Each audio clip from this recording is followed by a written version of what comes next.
Bones, soc Julio Villarrobles, intèrpret de patrimoni i participant en l'empresa Argos Serveis Culturals de Tarragona. Doncs què us he de dir jo de si ens ha de servir o no el passat, si ens hi dediquem?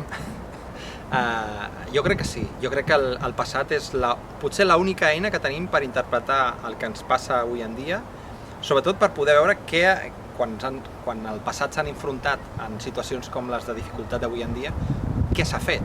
No vol dir que tot el que s'hagi fet en el passat ens pugui servir, però ens pot servir com a mínim per saber el que hem de fer o el que no hem de fer. Doncs jo li diria que potser la història no és el que pensen que és la història. La història no és aquella matèria avorrida que a vegades se'ns ha travessat durant els anys d'educació, sinó que la història és i forma part del que som.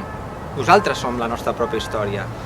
I si ens volem entendre realment el que som, com a persones, com a societat, com els fets que ens van rodejant el dia a dia, l'única clau que tenim per no anar cecs pel món és conèixer-la d'alguna o altra manera. És a dir que, en definitiva, sí, és el que necessitem, conèixer la història.